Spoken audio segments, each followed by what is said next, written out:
Tá abrindo ali. Boa noite, boa noite. Eu estou vendo aqui que não abriu ainda aqui, mas já deve estar abrindo, né? Por conta do horário. Boa noite, professora Roberta.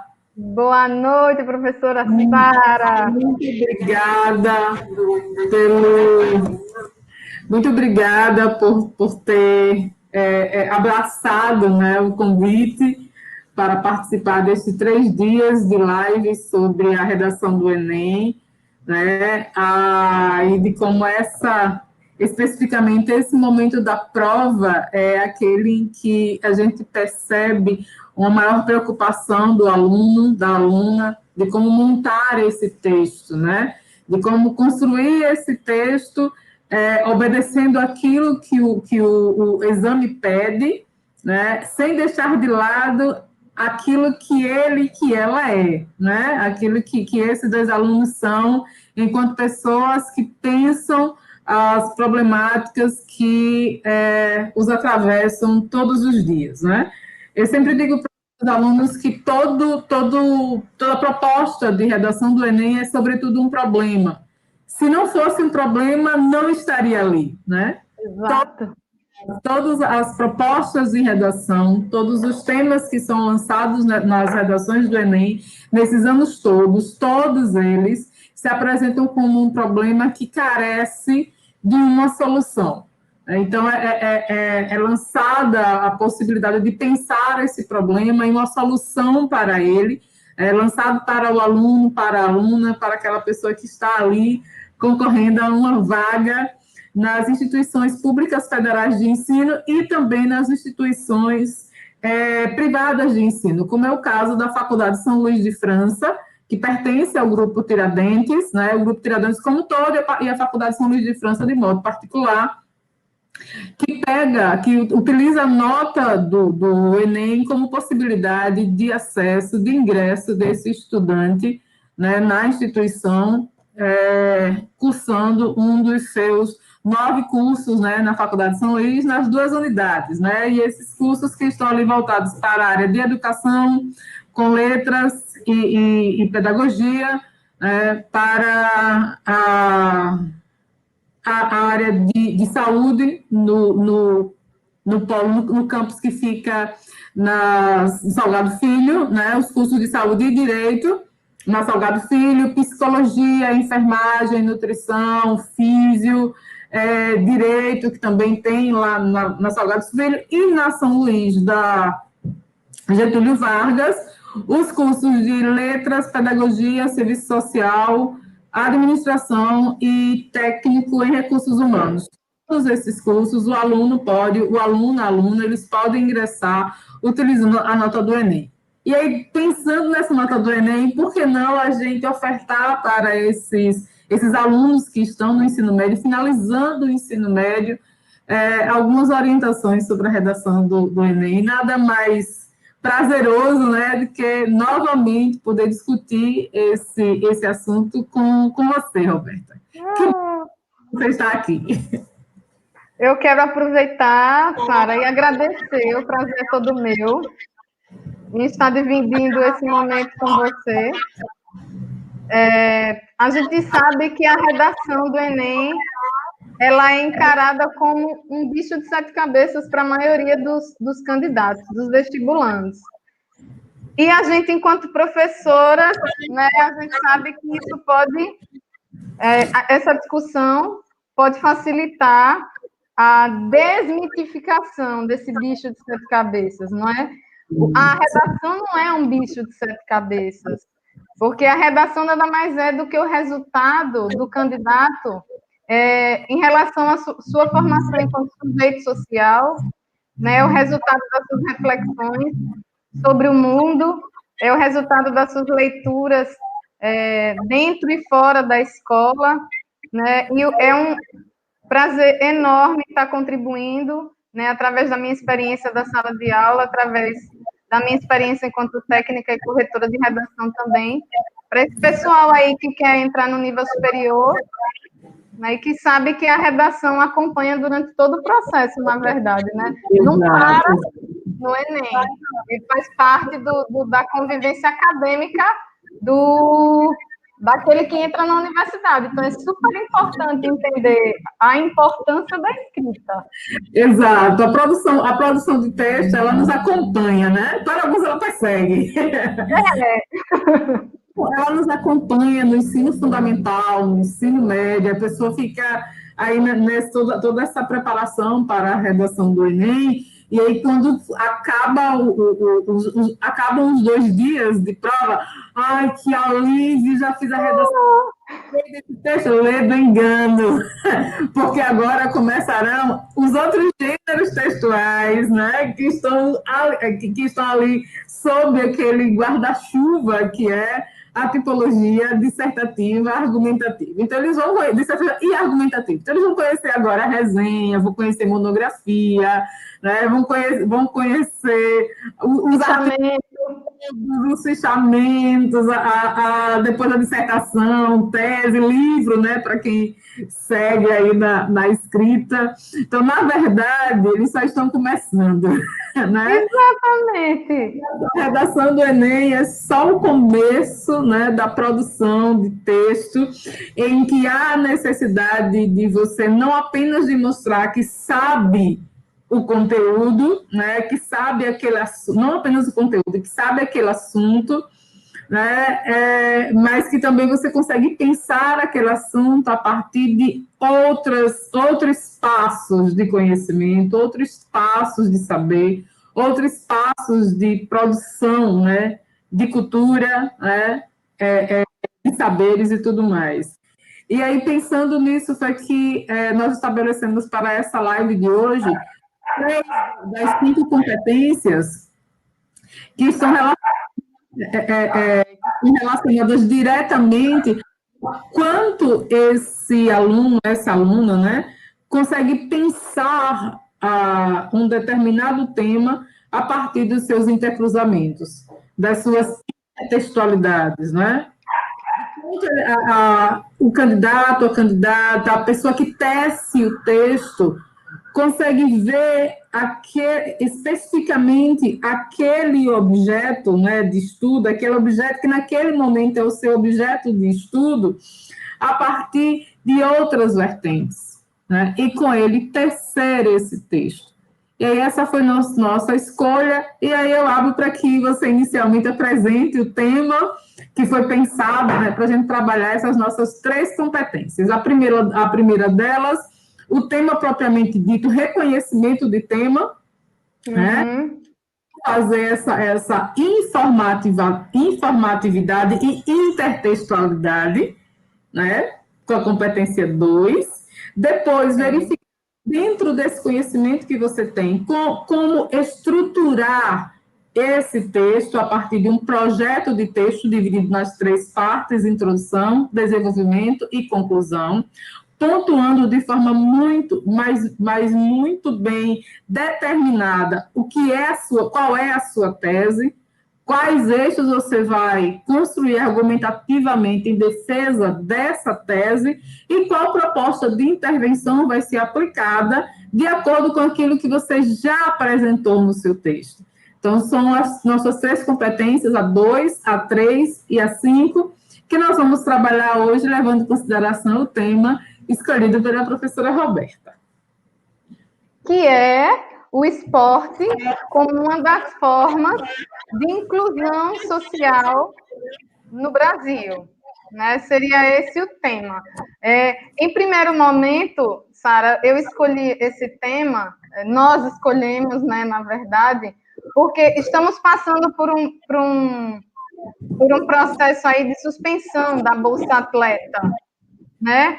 A gente conseguiu tirar da margem muitos jovens, da margem social, muitos jovens, e inseri-los nas atividades sociais, colocar esses jovens como protagonistas da sociedade através do esporte.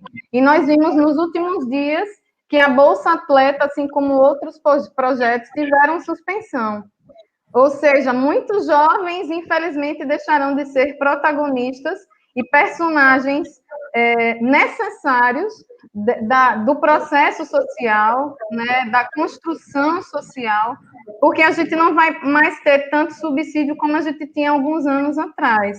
né? A gente sabe que, infelizmente, são poucos os projetos e poucos as comunidades que recebem subsídios para alavancar a comunidade jovem, né? O ensino superior, a educação de qualidade, e o esporte é fundamental nesse processo. Então, em primeiro momento, quando a gente vê o tema, a gente, na verdade, pode pensar em duas questões. Inclusão social da pessoa com deficiência, né? E inclusão social da pessoa que está à margem da sociedade. E foi nesse sentido, na verdade, que a gente conseguiu refletir, da pessoa, do jovem que está à margem da sociedade. Aí eu costumo dizer para os meus guris que o que vai determinar o reconhecimento de tema é o texto de apoio. Porque, veja, esse tema me dá duas possibilidades, que foi o que aconteceu lá em 2014, a questão da publicidade infantil no Brasil, né? Muita gente, 500 mil de pessoas leram a redação, por quê? Porque não conseguiram reconhecer o tema, né? Pensaram na criança enquanto a produtora, a responsável pelo consumo, e não a criança enquanto a consumidora do produto, né? E aí, qual foi o erro desse pessoal? Não conseguiram reconhecer o tema porque possivelmente não leu o texto de apoio ou não conseguiu compreender o texto de apoio. Então, esse tema nos dá, já liga nossas anteninhas. Olha, eu tenho duas possibilidades de interpretação aqui. O primeiro, a inclusão social da pessoa com deficiência, e o segundo, a inclusão social da pessoa que está à margem da sociedade, né? E essa expressão à margem da sociedade não é exatamente marginal, a palavra vulgar que a gente está habituado, né, a reconhecer e a falar. É a pessoa que está excluída das atividades, das principais atividades sociais.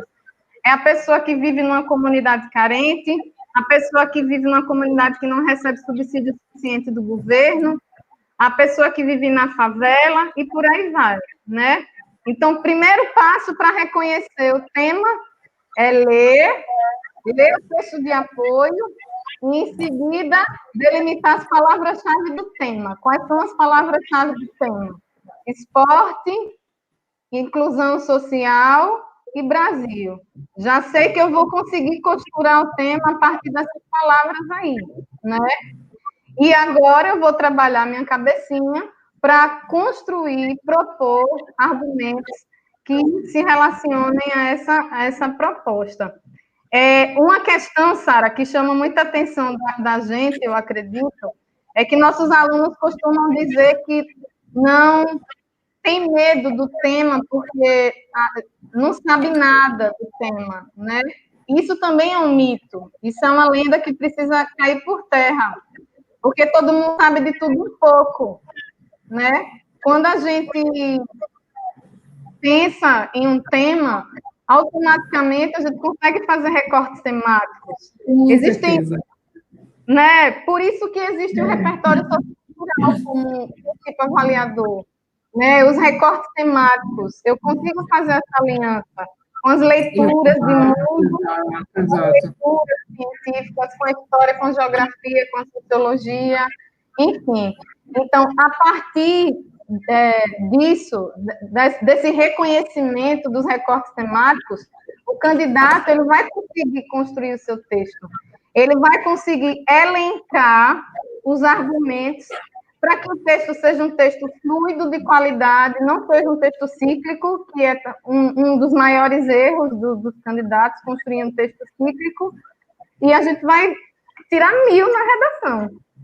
Com certeza, com certeza. Enquanto você falava, Roberta, eu estava me lembrando aqui que na minha adolescência, no meu ensino médio, eu estudei na Federal, no ensino médio. E lá nós tínhamos os GBACs, eram jogos internos. Sim. Isso, os GBACs. Aí tinha os GBACs que eram feitos entre as séries, né? Aí primeiro, segundo e terceiro competindo entre si, e tinha os GBACs que era feito entre instituições federais. Então, a federal daqui competia com os vencedores do Nordeste, né? Competiam todos do Nordeste, o vencedor competia com os vencedores do Sul, entendeu?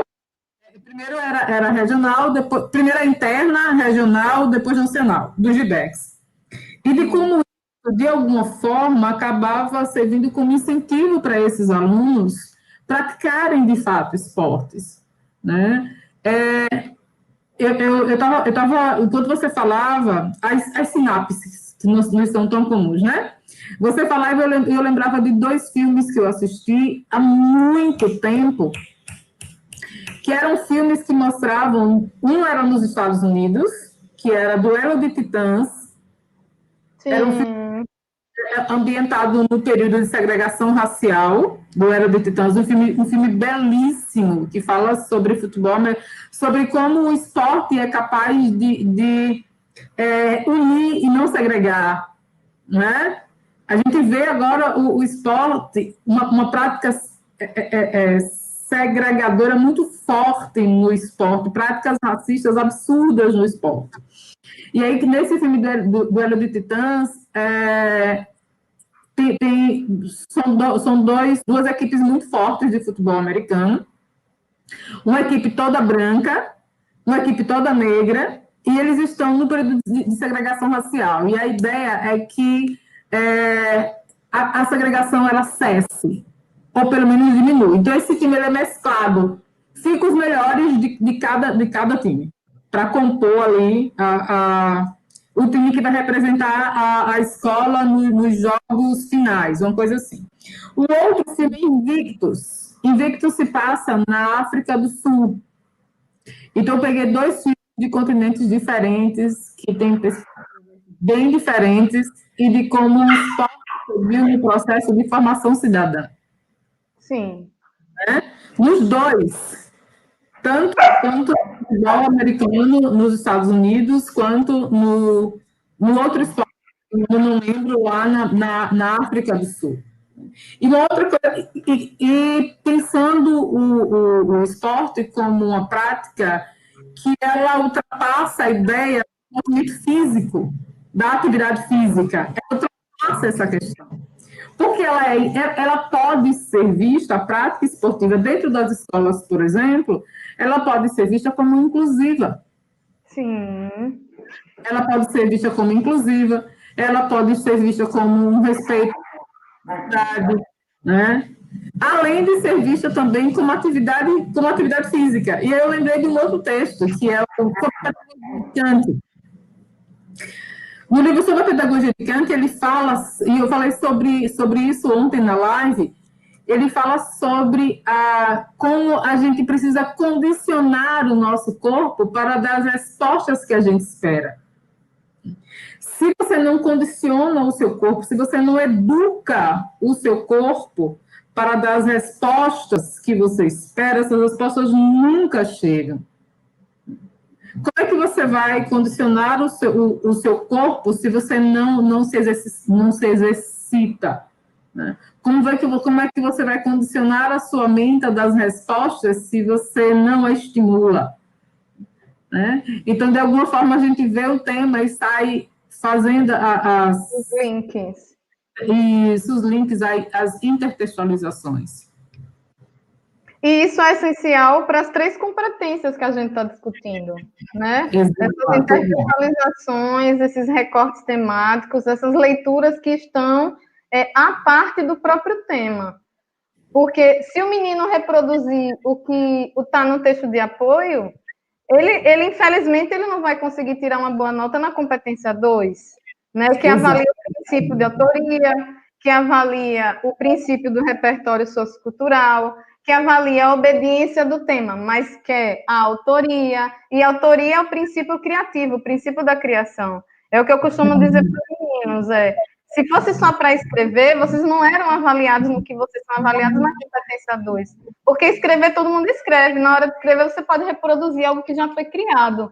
O que o avaliador quer é que você tenha um posicionamento individual, o posicionamento de criador. Autor é criador. Se fosse para escrever, seria um reprodutor, né? Então, são esses links e esses recortes que dão autonomia ao candidato na hora de escrever o texto.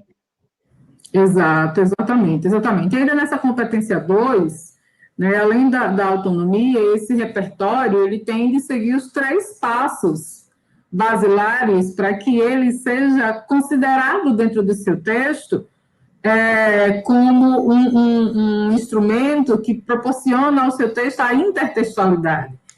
Então, ele precisa ser um repertório que consiga ser comprovado, por isso ele é legitimado. Então, você não pode inventar isso daí, você não pode mentir em relação a isso. O que você diz tem que ser realmente comprovado.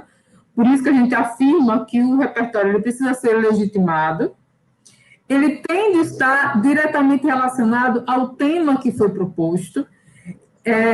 Isso, quando a gente diz que ele precisa estar relacionado ao tema que foi proposto. É por isso que ele é pertinente, né? Ele tem que ser pertinente ao seu texto, e esse aspecto, Roberta, é um aspecto, por vezes, complicado na hora de a gente fazer com que o nosso aluno compreenda isso.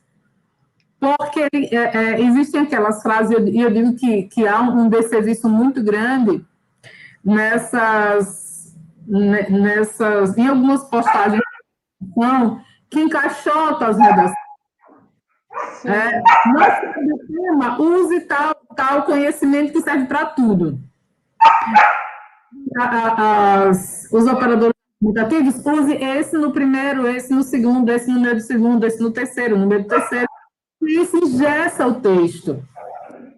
E aí tem algumas orientações que dizem que você pode utilizar Revolução Industrial, não sabe repertório sociocultural, use Revolução Industrial, que serve para tudo. E aí, para você fazer com que o seu aluno entenda que não é verdade, é um trabalho muito grande. Porque, por exemplo, nós não temos página na internet, então nós não temos 1 milhão de seguidores. Né? E aquela pessoa que tem 1 milhão de seguidores diz para o nosso aluno que ele pode utilizar Revolução Industrial para tudo, que serve para tudo. Pode utilizar Bauman para tudo, que serve para tudo. Né? E se por um acaso ele não souber aquilo dali, mas for relacionado à divisão, use Marx, que serve para tudo. Só que não funciona desse jeito. Mas é exatamente isso que o aluno acabou de colocar ali. O ser humano é que a educação faz dele. Ela disse, Sara, além da redação. É bem isso mesmo que eu fico de raiva. Quando eu vejo a redação que a pessoa escreve isso. O ser humano é aquilo que a educação faz dele. Para tudo. E essa é uma máxima que, se você for perguntar ao aluno o que significa, ele não vai saber dizer. Exatamente. Do que adianta você escrever algo que você nem sabe o que está escrevendo, não gente? Sabe o que está escrevendo. Exato. Tem uma agora aí que é Missy. Bote muito. Aí eu peço, olha, coloque naquilo que vocês dominam. Se você não consegue dominar isso daí, você não coloque. Professor, o que eu domino é filme. Esse tema que foi proposto, quais são os filmes que você já assistiu, que você pode compreender, né, a aplicabilidade desse tema nesse filme? Tal filme, professor, então bota, porque esse é o seu repertório. Professora, eu consigo música. Consegue relacionar música com o tema? Consigo. Esse é o seu repertório. Né? Porque aquilo que você domina, repertório sociocultural, ele serve para demonstrar não o quanto de conhecimento institucionalizado você conseguiu adquirir, mas o quanto de pensar esse conhecimento você é capaz. Exatamente. Você é capaz de interrelacionar esse problema que foi apresentado para você, então você consegue fazer um repertório sociocultural. Né? Você consegue desenvolver o texto de tal forma que, quando você chegar ao fim do texto, você olhe para os 3 parágrafos anteriores e diga, cara, eu consegui defender o que eu afirmei lá no início. Então, você chega lá no fim, você ratifica, né? Você ratifica o que você disse no começo, porque você conseguiu defender. Mas, se você não tem essa taça cheia de informação, de modo que isso transborde para o seu texto, muitos deles vão lá e copiam o repertório, copiam o que tem nos textos motivadores. E aí já era autonomia. Não é um texto autônomo. É um texto meramente reprodutor daquilo que alguém já tinha pensado e colocou ali e você está apenas reproduzindo. Sim. Aí, Roberta, um tema como esse, qual seria uma tese, né, aplicada para esse tema? Você repete o tema e diz uma tese que seria aplicada para ele. Então, o tema é o esporte como uma das formas de inclusão social no Brasil. Este é o tema. Sara, deixa eu fazer uma pergunta. Vocês estão me ouvindo bem? Está fazendo eco? Não. Não, né? Pronto. Então, repetindo o tema. O esporte como uma das formas de inclusão social no Brasil. Ponto. Esse é o tema. Faz de conta que nós temos um texto de apoio que dialoga e que reforça a inclusão social daquele que está à margem da sociedade. O esporte seria uma das formas de inserir o jovem, principalmente, dentro das atividades sociais. Primeiro que muita gente também não consegue compreender o que é a tese e também não consegue compreender a importância da tese. A tese nada mais é do que uma hipótese que eu crio e que eu vou precisar comprovar. Por isso que existe a competência 3, que é a seleção em relação dos argumentos, porque é a maturação da tese, é quando eu vou tentar comprovar, vou amadurecer a hipótese, aquilo que eu penso ser. Eu vou precisar comprovar durante o texto. E aí, muito menino, mesmo depois que aprende, né, o que é a tese, ainda tem dificuldade em construir a tese. Professora, eu não sei como fazer isso. Existem várias formas, né? Existe uma infinidade de maneiras da gente construir uma tese, por declaração, por divisão, por oposição, por citação direta, indireta e alusão histórica. Partindo do princípio dessa reflexão do tema, né? Inclusão social daquele que está à margem, eu fiz um aqui de declaração, que seria: não há dúvidas de que programas sociais ligados à prática do esporte têm sido ferramentas de inclusão social no Brasil. Repetindo, não há dúvidas de que programas sociais ligados à prática do esporte têm sido ferramentas de inclusão social no Brasil. Ou seja, o menino já pode iniciar o texto dizendo que o esporte ele é fundamental para inserir aquele que não conseguiu ser protagonista dentro do nicho social. Exato, exato. E a partir dessa tese, ele vai conseguir amadurecer, né, fazer os links, os recortes temáticos, com essa reflexão que ele chegou, né? E em seguida a tese eu coloquei: em comunidades carentes, principalmente, o esporte impede que crianças e adolescentes recorram à criminalidade. Uma outra declaração, mas que confirma a tese principal. A ideia principal é de que não há dúvidas de que o esporte ele é fundamental no processo da ascensão social daquele que está invisível na sociedade. E a comprovação disso, né, que em comunidades carentes, os jovens, eles conseguem sair do protagonismo do crime e passa ao protagonismo social. A tese, uma boa tese para iniciar o texto, sem dúvida sobre a dúvida, seria essa. Ótimo, ótimo, ótimo. E aí, você já vai apresentar os eixos agora? Você? Aí eu pensei, olha a aluna aqui.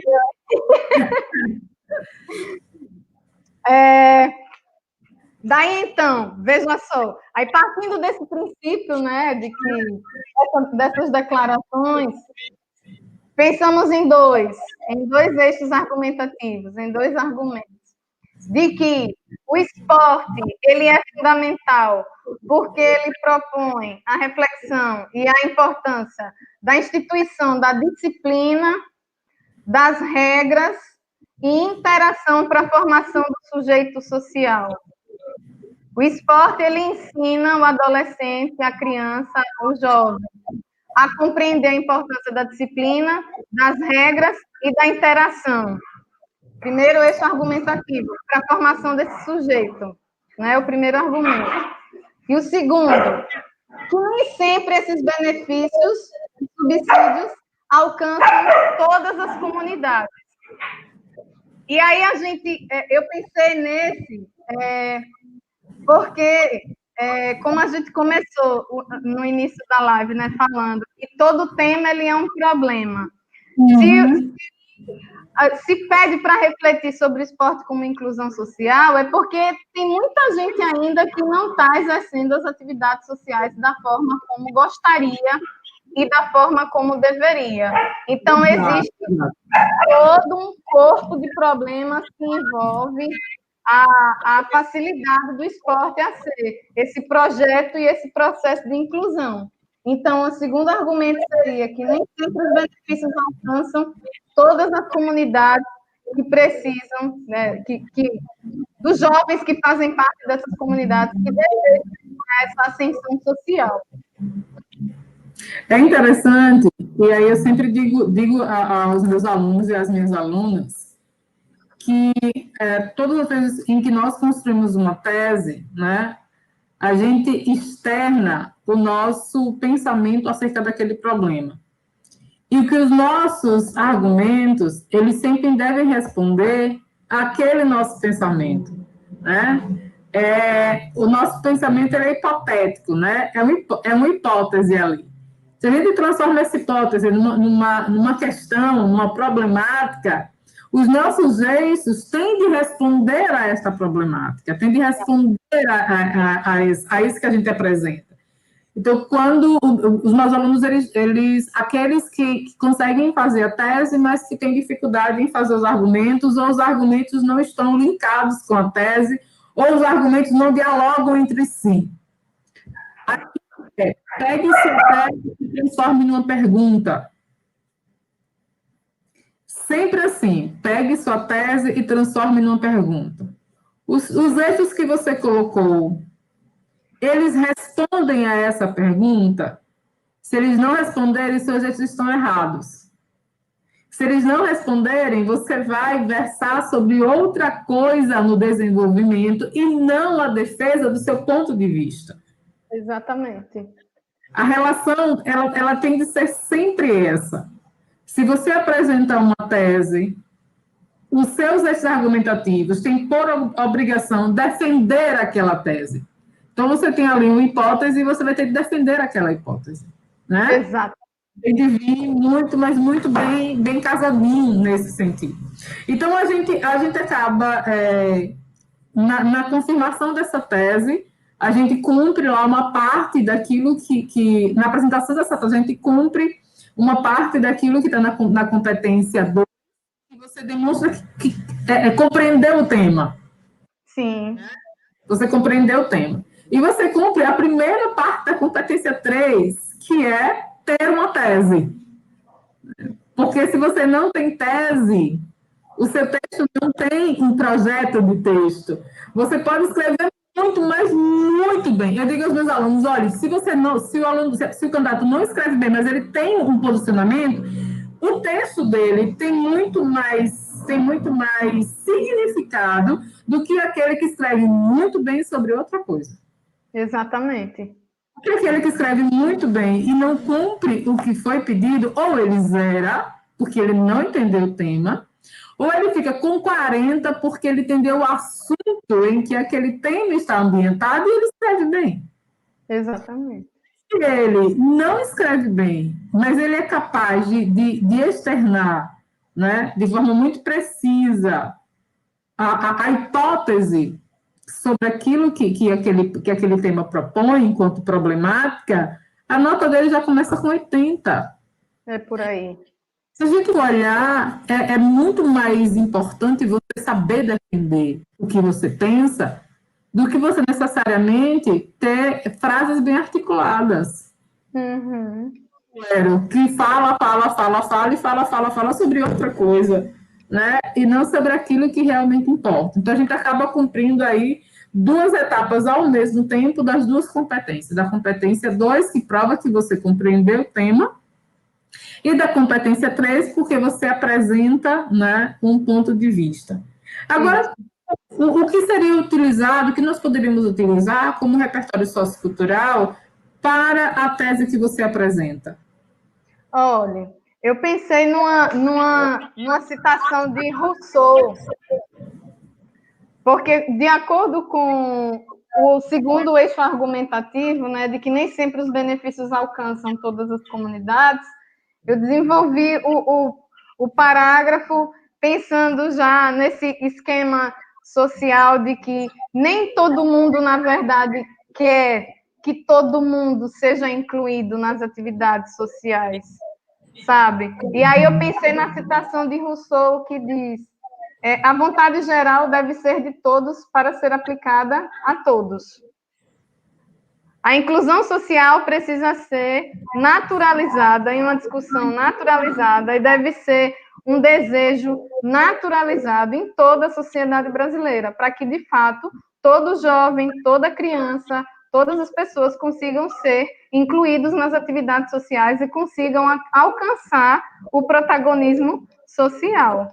Né? Pensei nessa citação, nesse repertório de Rousseau, para confirmar e justificar, né, o segundo eixo argumentativo, né? Que muitos alunos, Sara, eles não compreendem qual é a função e não compreendem a importância do repertório sociocultural, e eles questionam muito.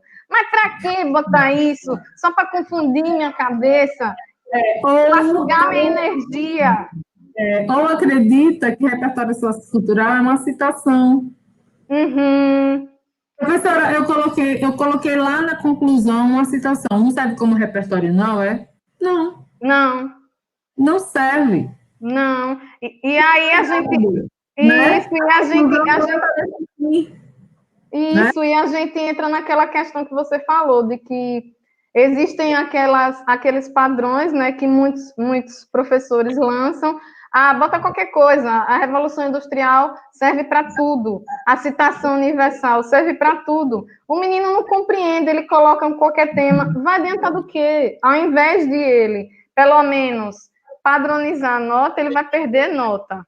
Exatamente. Ele não vai ganhar a nota, ele vai perder, porque não houve lógica entre o que ele disse e entre a justificativa que ele deu, porque a citação, ela é vista como uma justificativa, né? A confirmação, assim como os outros tipos, né, de repertório que a gente conhece, que são os filmes que você trouxe à tona aí também, né? Os filmes que você colocou. E confesso que eu me sinto muito, muito feliz quando eu vejo um aluno desenvolvendo um texto e consegue fazer esses recortes, que existe sim ainda um certo preconceito, um medo, na verdade, da parte deles. Professora, e pode botar filme? Pode. E pode colocar série? Pode série, pode novela, pode... O que foi que meus alunos colocaram? Teve um Vinícius que entrou para a medicina entre 1980 e 1960, começou com a música de Pitty. Fantástico. Né? E pontuou muito bem, mas muito bem, e eu incentivo os meus alunos a utilizarem isso daí, mas eles precisam usar. E aí, quando eles começam a colocar filme, série, música como repertório, e eles contam a história desses repertórios, né, dessas escolhas, eu faço, olha, o texto não é narrativo. Não é para você contar a história do filme, não é para você colocar o trecho, o fragmento inteiro, né?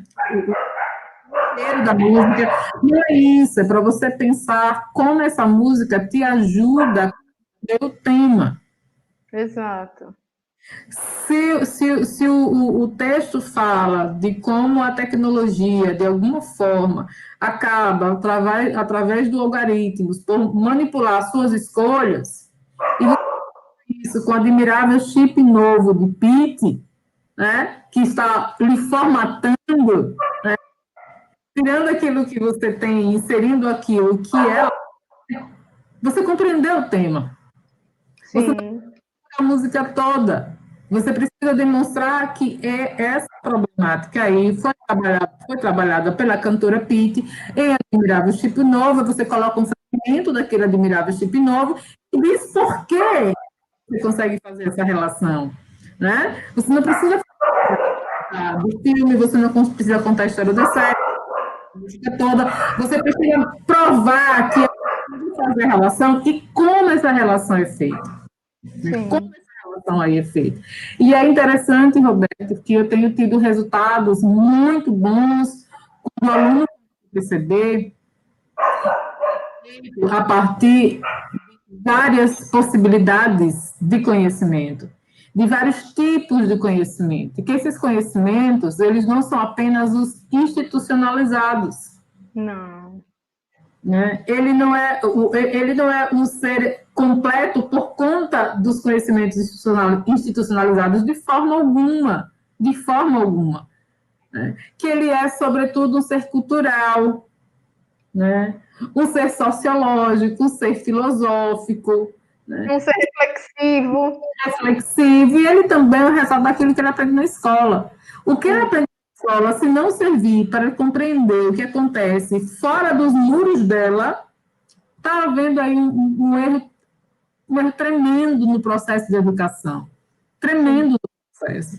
Aí a gente fala, isso eu só passando um pouco assim saindo da reta, né, botando uma curva aí nessa reta, muitos alunos têm dificuldades com duas disciplinas que são, por assim dizer, antagônicas: matemática e língua portuguesa. Matemática, porque muitas vezes o aluno acha que não vai servir para nada. Eu vou usar para quê depois disso aí, professora? Para que eu vou usar trigonometria depois dessas aulas? Né? Para que eu vou usar isso? Professor, eu não preciso saber o que é conjunção, não, que eu não vou usar depois, não. Não preciso saber disso, não. Para que eu preciso saber de física? Para que você precisa saber de química? Isso acontece porque, muitas vezes, esse conhecimento que é institucionalizado, ele acaba não sendo percebido fora do muro das escolas. Né? O aluno acaba não compreendendo a importância daquilo dali. Eu dou aula literária. Nós estamos lendo a Poética de Aristóteles e a ideia do belo na Poética de Aristóteles, né? Aí eu bem assim, olha, o belo aqui definido por Platão, que a gente vai lá começar por Sócrates, Platão e Aristóteles, esse belo vem a partir da perspectiva Pitágoras. Como assim? Matemática pura. O belo é matemática pura. Quando se fala em belo, se fala em matemática, na beleza. As ideias defendidas por Pitágoras. Eu faço bem assim, olha, isso é proporção. O belo tem a ver com aquilo que é dentro da estabelecidas para aquele momento, né? O conceito de belo para aquele momento, o belo para as concepções gregas, que difere muito do que é o belo hoje. Difere muito do que é hoje. Difere, apesar das pessoas ainda acharem que o belo está naquelas concepções gregas, né, eurocentradas, brancas e tudo mais. Né? Exatamente. Totalmente diferente do que é belo, né? Exatamente.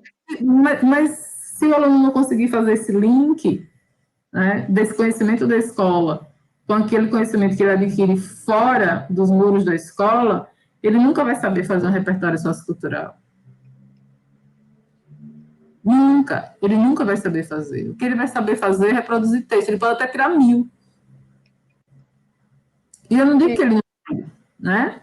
Ele pode tirar 1000 num texto em que ele apenas reproduziu. Né?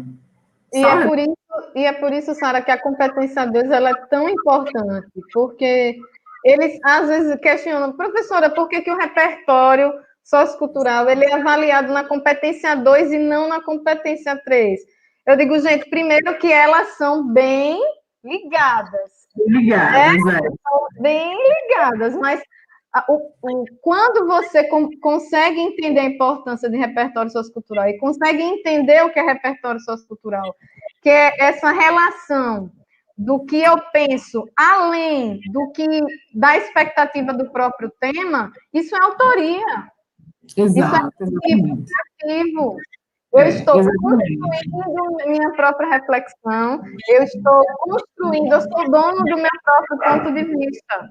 Eu não sou um mero reprodutor social. E esse princípio da autoria, ele consegue reforçar o sujeito social, aquela pessoa que fez o texto e que tem algo a dizer para a sociedade. Porque, afinal de contas, estamos escrevendo sobre um problema e precisamos alcançar uma solução, já que é problema. Exato. Exatamente. E aí, a gente percebe que essa competência 2 trata, né, dessa informatividade e intertextualidade, né, o quanto de informação você consegue colocar no seu texto informação não aquilo que você apenas sabe, mas aquilo que você pensa sobre aquilo que você sabe, né? E como tudo isso é organizado dentro desse texto. A organização do seu conhecimento dentro do texto é a competência 3. A competência 2 compreende tudo aquilo que você sabe. A competência 3 é como você organiza isso que você sabe. Porque não adianta você também saber como organizar esse pensamento. Se você não sabe organizar esse pensamento, vai sair tudo muito truncado e as pessoas podem não conseguir entender o que você quer dizer. Por exemplo, quando você coloca a sua tese na conclusão, você perdeu 3 parágrafos. Né? Você fez um bom texto. Porque até lá, de que é que você está falando? Se você coloca a sua tese exclusivamente na conclusão. Sim. Se você, ao invés de argumentar em defesa da sua tese, você começa a colocar somente exposição e você não defende a sua tese, você não organizou o seu texto adequadamente. Você não escolheu adequadamente, você não hierarquizou esse pensamento, né? É fundamental a hierarquia do não organizou o seu texto de forma correta. Então, tudo isso vai para a competência 3. A competência 2 é tudo aquilo que você sabe sobre o tema. A 3 é como você organiza esse seu conhecimento, né? Por isso que ele é um projeto de texto. Exato. Colocar na introdução para apresentar o seu texto. O que é introdução? A introdução você apresenta o seu texto. Você diz a que veio na introdução. Então, se na introdução você não tem tese, você não apresenta os seus textos argumentativos, você não fez nada. Não fez nada. Não fez nada.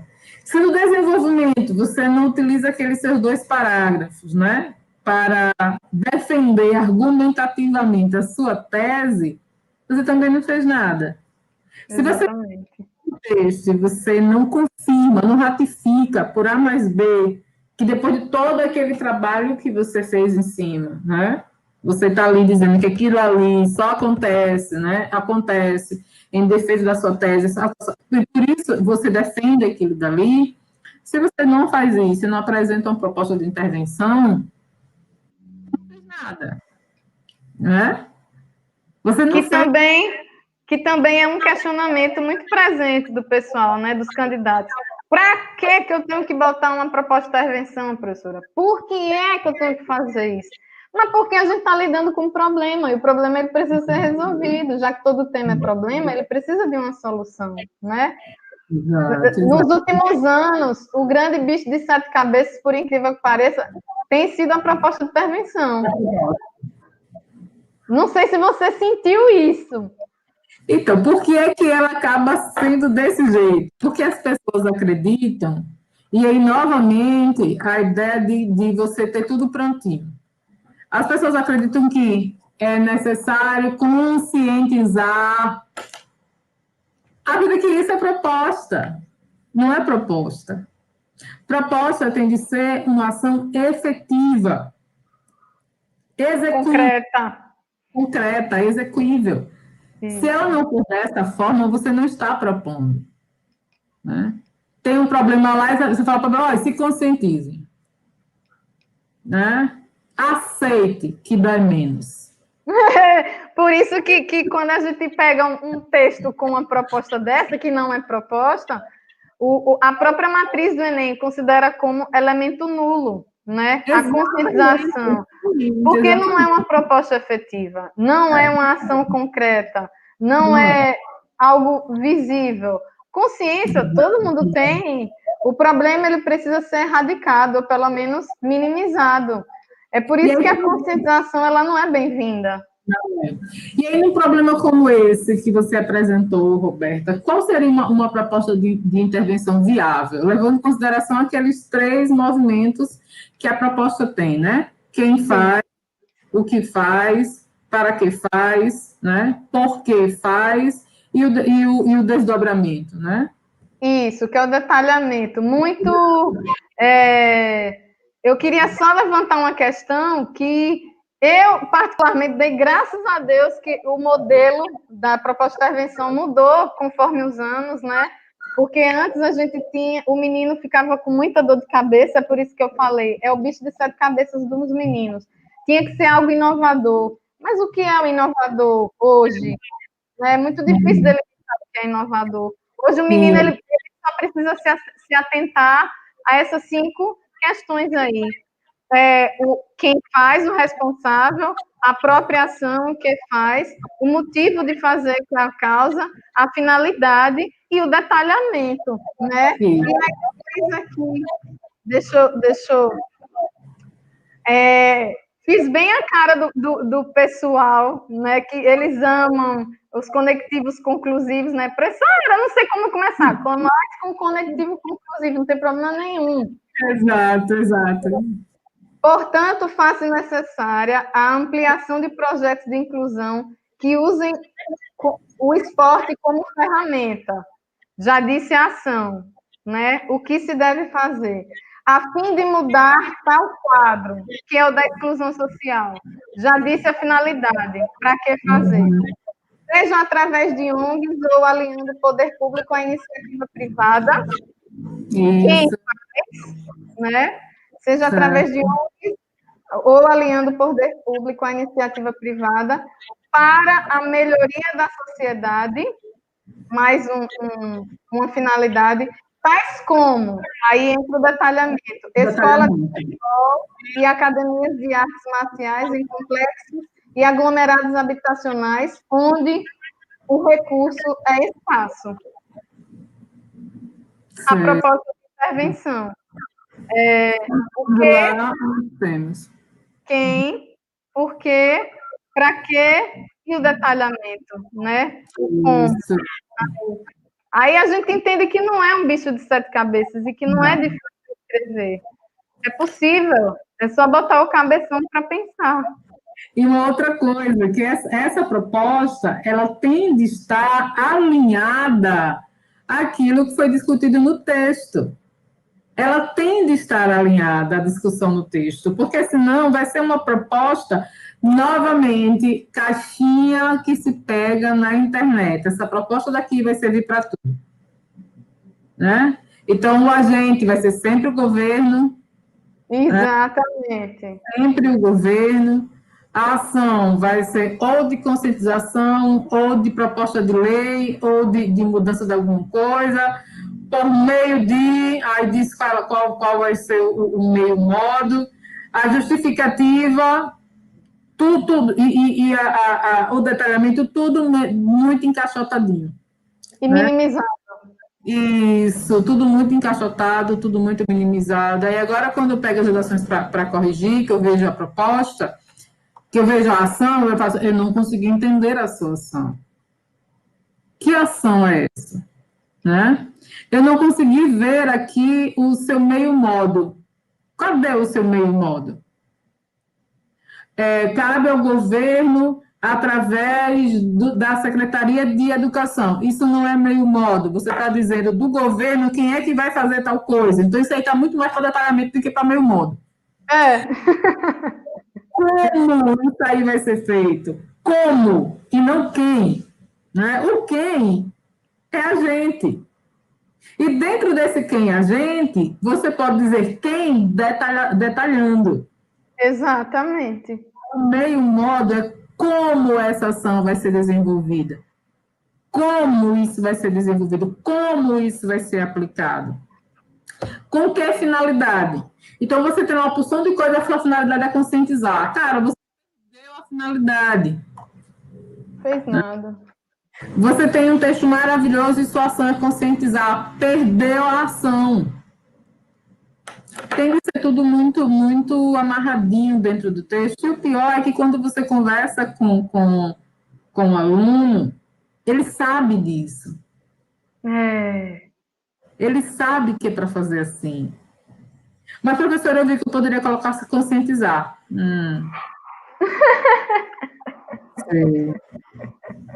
Estou entendendo aí o se conscientizar. Tire. Diga assim, tire. Né?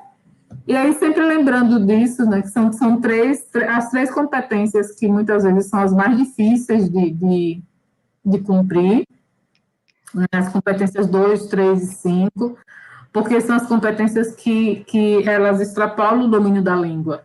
Exato. Né? Logo no começo, você pode dominar a língua, mas se você não tiver uma taça cheia, você não tem o que escrever. Né? Exato. São as três competências que precisam do candidato, da candidata, pensar a situação, pensar o problema para poder escrever, né? Que são as competências 2, 3 e 5. Né? Saber sobre o conteúdo, sobre o tema, né? Organizar esse pensamento na 3 e propor, né, uma solução para o problema que se apresentou. Né? Sem esse tripé aí, o texto não anda. Tanto é que você não tem a redação zerada, a redação zerada se você não dominar a língua. Zerada se você não dominar os conectivos e operadores argumentativos. Mas a redação é zero se você não compreender o tema. Se você não compreender do que é que está sendo tratado ali, a redação é zero.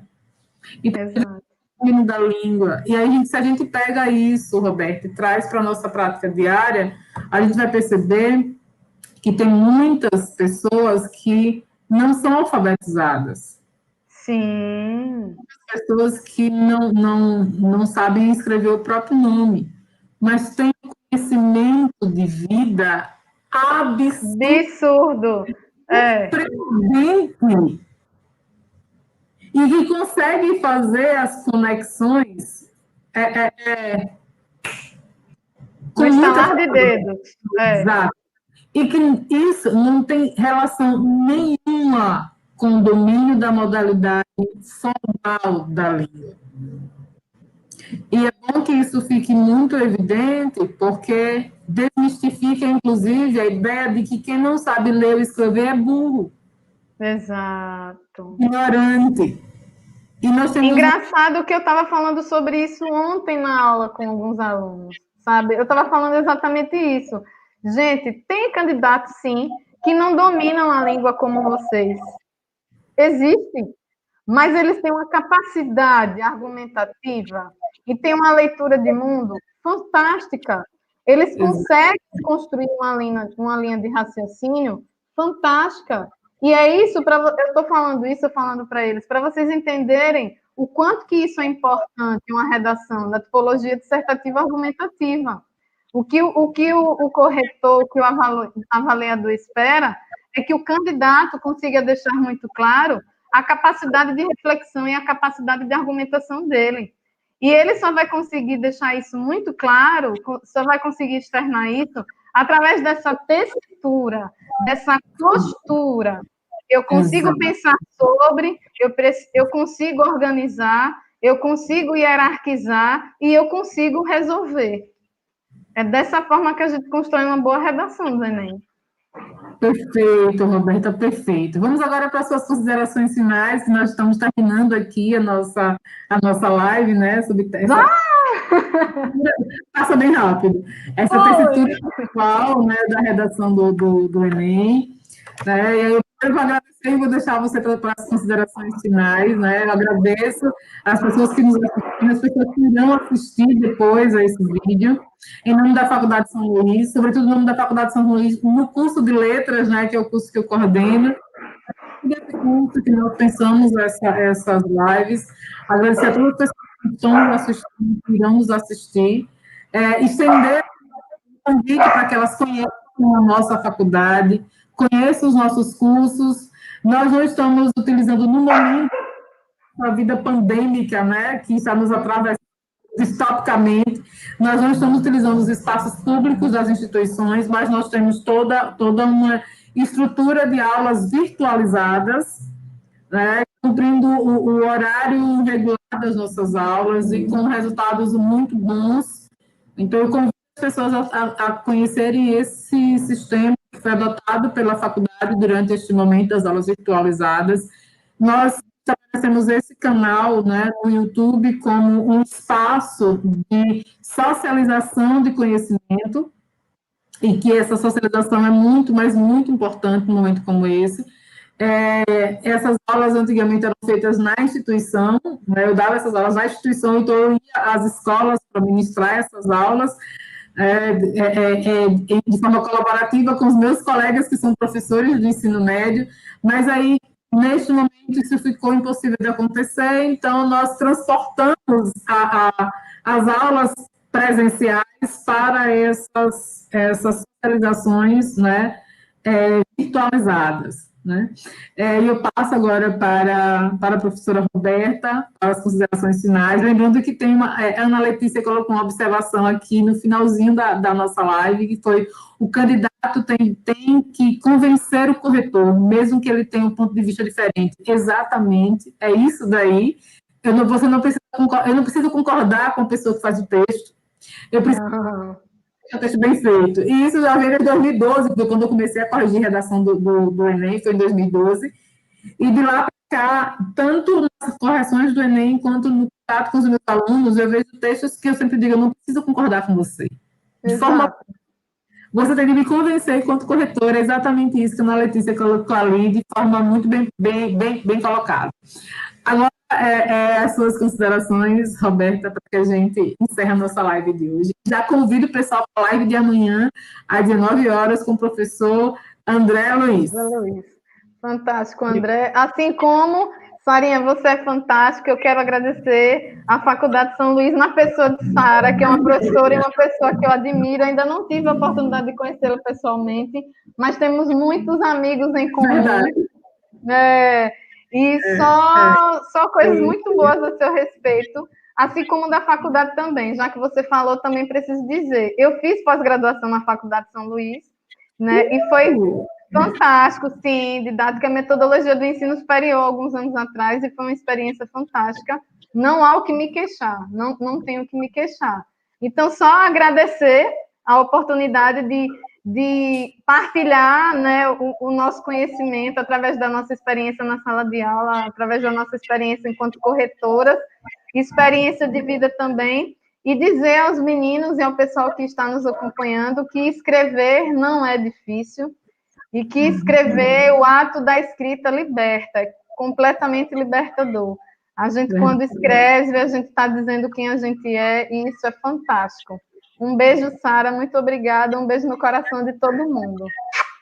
Obrigada, beijo. Tchau, pessoas. Tchau. Tchau, pessoal.